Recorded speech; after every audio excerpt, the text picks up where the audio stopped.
Alrighty guys, so the new Juunishishis, or the Zodiacs if you want to call them that, they are out right now on Yu-Gi-Oh! Pro, and everyone and their mother is playing this deck. Just watch this turn one field that this guy busts out. Now I know that some of you guys will be like, Pot of Ivory ban. Well, the thing is, in the TCG, yes, that is true, but in the OCG, it actually still exists. But anyways, he's going to be making a crazy field. Turn 1 Coach King, he's got the Invoker, he's got the Apprentice Illusion Magician, he's got BLS, he's got Burning Abyss, he's got Terror Top, and he's playing Blue Eyes in the deck. Like, look at what you just made to turn 1 in this deck. Like, what the heck is this with Blue Eyes, Burning Abyss, Zodiac, Speedroids, and you made 3 Exceeds? Like, this is a crazy deck. I mean, if this deck doesn't look like it's crazy, I don't know what is. But the Kaiju Uninterrupted Slumber is thrown out, clearing the board over there. But Maxi is in effect. Is this guy going to take the Maxi challenge? I mean, look at this guy. He's going to be able to definitely OTK. Now, unfortunately, he doesn't have that Solemn Strike ready to go. He didn't set it. He drew into it. And that's the problem that I have with Maxi. A lot of these decks nowadays are just, yeah, Maxi, I just win this turn anyways. He's going to go ahead and activate that effect. Get rid of that monster. He's going to go ahead and start equipping 69 monsters to that. He's going to attack for 25, attack for 23, and then he's going to finish him off with the Kaiju. Wow, dude, the comebacks. This is looking like a crazy deck, guys. Look at the amount of board spam that this deck has to offer. Now, we're going to check out a bunch of other replays showing off different play styles from a lot of different people. We've got Dark Flutters over here and Diablo over here. They're going to be facing off in mirror match of the new Zodiacs, or the Juunishishis. Let me know, guys, what do you want me to call them? Because I know some people, they like the Juunishishis. Some people like me calling them Zodiacs just because it's easier, and I'm probably slaughtering it. If I say it 69 times fast, I'm going to say Juunishishi, and it's just going to get out of control. But anyways, yeah, the deck looks like it's relatively crazy. Like, the options for this deck are pretty interesting. Like, you can start equipping cards. Now, one thing just to keep as a note, don't equip it when you're going to go ahead and crash and banish anyways. You're just making yourself technically kind of going minus. But there are cards that revolve around cards in the graveyard. You can reset your deck with Exodius. I mean, look at this. He only has 8 cards left in the extra deck. And of course, he's going to go ahead and exceed more. So look, in like the second turn of his turn, he's used more than half of his cards in the extra deck. And this guy, we all know that he's going to use everything in his extra deck. Man, Konami, can we get like, 20 in the extra deck, with this deck? I think we're going to run out of room in the extra deck for some of these guys. Like, we're going to not have the ability to play, like, Black Ship of Corn. Well, no one really play that card anymore. We're going to run out of room for a Castell, Diamond Direwolf. Like, we're going to run out of room in this extra deck, Konami. We need more room. But nonetheless, he goes ahead and clears his board. He's got a bunch of cards in defense mode, and he's got that massive 100 attack. But anything that attacks it, he's going to be able to go ahead and actually banish it. But pretty interesting stuff. This is what the archetype is looking like. You attach a lot of stuff, but it is a hefty investment, so a Torrential Tribute, a Kaiju Uninterrupted Slumber can definitely hurt the deck, as you have to invest a lot of your cards. Now, this card can attack directly for 5,100. Pretty good stuff. And if you have 12 or more attachments, which you guys can see, it's pretty easy to get a decent amount of attachments. Now, 12 on the other hand is looking to be kind of like a lot right now. But the thing is, we're going to get more support for the deck in the future. As of right now, there are a few cards that we don't know the effects of. Now, we've got the new Ancient Gears in action facing off against, again, the Zodiacs over here. So he's got the turn 1 board with the relatively aggressive 3K beater. And then with this card, once it's normal or special, you get to add an Ancient Gear card. So this field wasn't the strongest, but still a 3K beater is still a decent card. Now, he's got 3,200. And again, this deck is going to be able to attack. And just look at that, Exceeds on top of Exceeds for days, 1,400, and he's going to be able to banish it because it's was attacked. Like, this card is, I feel like it's one of the best cards as of right now in this. Now, we got that new Ancient Gear in action where you get to summon tokens so you can kind of defense up. Now, originally, when we were looking at the Ancient Gear deck, we looked at them, and they do have options for, Exceed plays. But the thing is that once there's a stronger monster out on board, even if you have, look at this, 7,200. Look how many materials he had. Let's count. Oh, we can't even count them up. The game too fast. But like, we got more replays to share with you guys, and it just shows that this is looking like to be a pretty decent deck. Now, if you're playing cards like Pot of Cupidity, you could run out of cards in this deck pretty fast. Like I said, this deck, it likes to just throw up like everything. Just all your cards go fast. Like, it almost reminds me of Pendulum's but like not pendulums because you know you're not completing a skill. But it's literally invest everything into a bunch of stuff immediately and just start exceeding for days. Now, when you can back up this deck with like one negation, like if you invest everything into like one card, right? You beef that one card up to, you know, a bunch of attack, and then they regeki you. I feel like you kind of lose in this deck. Like it's like pendulums in a way, but there is a downside. Like pendulums, obviously, if you still have your scale, you just throw them all out next turn, right? But the thing is, if you can throw up a big monster, obviously you can still start equipping stuff and you can go for exceeds for days in this deck. So all it really comes down to is if you can throw up a turn 1 like relatively strong like monster and they don't get rid of it and you just stop one thing, you can usually finish them off the next turn.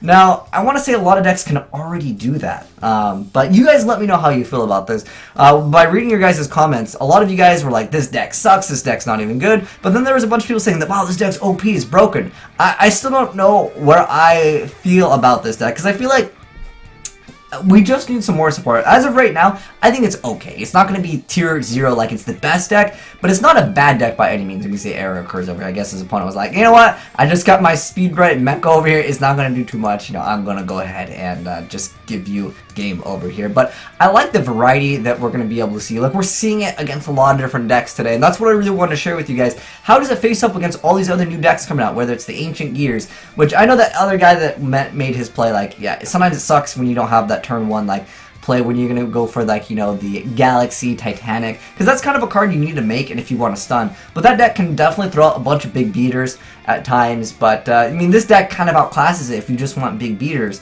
because that deck, the Ancient Gears, they can OTK, definitely, but the thing that deck lacks is any ability to really stun, other than Galaxy, Titanic, but you gotta invest 2 of your, like, big beaters in this. Oh, I guess this... Dang, some of these replays, I guess there was a small update, so it retro-roading some of these replays, because they worked when I was checking them out previously, but, you know, that happens with DevPro. If any of you guys wonder why some replays don't work, it's because they update the card, and that completely changes things, obviously. But nonetheless, we're still getting that variety. And we got that new Fluffles! Is this the one where it's got the Kraken play? That new Fluffle. Yeah, everyone loves the new Kraken. I think that's really what Fluffles needed. They needed some type of, like, internal, like... it's not really like a loop, but it kind of helps you kind of use the same card and get its effect over and over, then you can attack twice anyways. So, like I said, guys, it really comes down to making a, like, big beater. Your opponent takes a bunch of damage, you stop them from making, you know, their one play, and then the monster's still relatively strong. But being able to detach a material, then target one face-up card in the field, and destroy it is still a relatively strong card. I feel like the Zodiac or Juunishishi Drancia, or the Dragon, I want to say, that is what's probably going to be called in the TCG.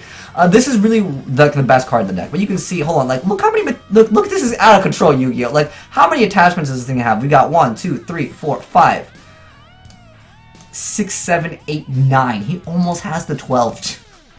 6,200 to the face. Like, that's where I feel like the deck can get a little bit scary. But again, you're going to have to spam the board. I feel like Max C can stop some of these plays. Now, hopefully these errors won't happen in this one, because I know this one was sent yesterday technically.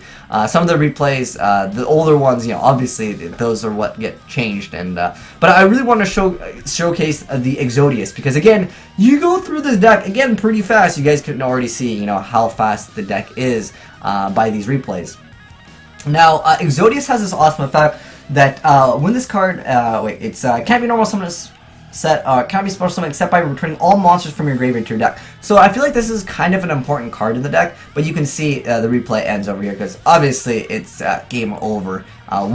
Once you get, you know, that card with a lot of attack, his opponent is just going to go ahead and say GG. And I feel like that's going to happen sometimes in this deck. Like, you're going to be like, attach, and they're just going to be like, well, I just, you know, I'm done. I don't want to deal with your shenanigans, Exodia 2.0. But it's not really Exodia, because it doesn't actually win the game.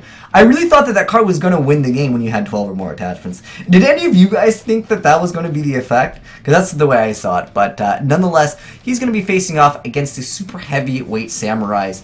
And that's a deck that, I don't know, it just keeps on getting support, but like, I feel like there's not that many people that play it. Now, we have a decent board over here. Again, it's the same thing. It comes down to, can you make a big board and then throw out like a solemn? Now, he's going to go ahead and go for his play. What the heck? I've never seen this card. Hold on. This card can attack one in its defense position, and then you apply its defense. While you have no spell trap cards, against 900 defense for each special summon monster your opponent controls. Okay, so it's got 5,200 attack. Hey, that's not a bad effect at all. But But this card outclasses the deck. Like, if again, it goes back to the same like aspect of CDI, which is like you have a really good card. If you back it up with like a Solemn, you invest a lot of your stuff turn 1 in CyberDragon Infinity as well. So I want to say that it's very similar in a sense to a lot of decks that we've seen, but it has that ability to be very, very consistent. Minus the ability that you have with the Tsukiyomi to draw the 2 cards and discard your hand, which is something that I feel like CyberDragon Infinity, CyberDragon Infinity plus the ABC, like that block is just so strong compared to this. Like this, you have the Zodiac Dragon, I'm just going to call it that because that's, well, no, that's going to be its name. You have this card, but then if you have another backup card, you just win. And that's again what it really just comes down to. Now, this card can't be destroyed, but it does still negate the effect.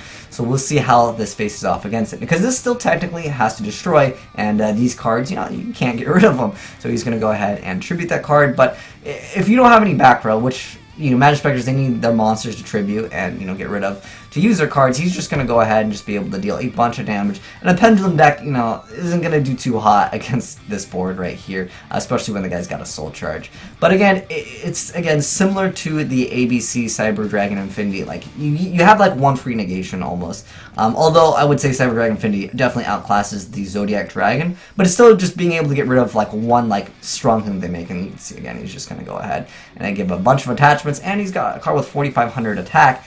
And his opponent isn't going to really be able to do too much, and he unfortunately draws into the Draco Slayer. But again, let me know if you guys are interested in playing this deck now that you've seen it. And you still had room to play 101? Okay, 101 and Castell are still pretty good. There's one of like the stronger rank 4s in the game that people still run. Heck, that Dweller is still pretty good, but you're really, really cutting it close to running out of room in the extra deck. And that's how I feel that this deck can lose relatively fast. If you go through all your cards really fast and your opponent is like, you know, Battle Fader or something, and like the board wipe, Kaiju, whatever, the deck doesn't have like a comeback, if you guys get what I'm saying. It kind of has this ability where it wants to go first and it wants to just make a board, because if you go first and you stop like one of their plays, again, they invest a lot of cards into their like Exceeds, and they don't have any card where it's like you banish it from the graveyard to like draw like, or add 1 or something like that. You know, they have a lot of problems, I would say, because obviously if you're exceeding, you know, the material, he's gaining that bonus of not only the attack, but it gains it like some extra effect where it's doing piercing, or if a trap targets it, or a spell or trap targets like the Exceed monster, you can go ahead and negate that. But they don't have like, again, a graveyard effect where it's banished search 1. So when you invest your stuff into this deck and you go for a play, I feel like you're going to put yourself in a situation where it's like all or nothing. But some people like those kind of decks. Look at this. Like, the attachments just get unreal. And then, like, you can go into, like, a lot of different utility. You can see he's made the monkey over here. Look how many attachments he's got in here. Dude, like, you got almost enough to just go ahead and blow up your opponent's board.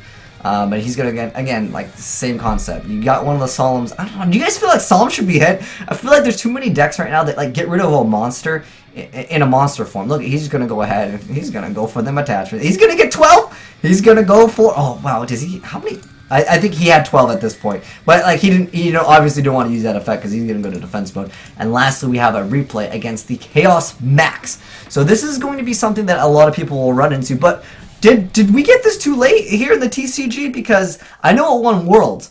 But the thing is do any of you going to want to play Blue Eyes? Like, Blue Eyes is relatively linear. With this deck, you got a lot of options. You've got Exceeds. I don't know. I think Blue Eyes, a lot of people like, you know, the fan favorite card. But at the same time, like, how good is it against some of the other stuff? Let's go ahead and see. Like, it's definitely a good deck. Don't get me wrong. I just feel like if you guys have played this deck for, I don't know, a few hours, you know, I've played it. It's a relatively linear deck. It's like throw out Chaos Max, throw out, you know, alternative, maybe blow up a back row or two, and hope that your opponent doesn't have like a Regeki, because that's where I really feel like this deck can lose. If you don't have that card that protects your cards, you just have big beaters. You don't have any real negations unless you're investing into, like, using most of your big beaters to go into this, and then you're, again, still potentially losing to other things. Now he's going to go ahead, I guess, GG out over here. But, you know, relatively strong board. And, you know, these OT tankies are going to go up in price, so if any of you guys have those high rarity, you know, Fire Fist cards, I don't know, does this come super rare? But anyways, guys, let me know what you think of the new Zodiacs. Are any of you guys interested in playing them now? Or if any of you guys that thought that this deck was bad, or good. Let me know if this video has changed your mind. I feel like the deck is definitely decent. It's better than I thought after reading the cards, but overall, it's a hefty investment into your board, and you could, you know, lose again to any Solemns, but there's a lot of decks that can technically be argued that they lose to those. But anyways, thanks for watching, guys, and if you enjoyed the video, make sure you guys give a like button a titty slap, and thanks to all you guys for sending in those awesome replays. I'm signing out.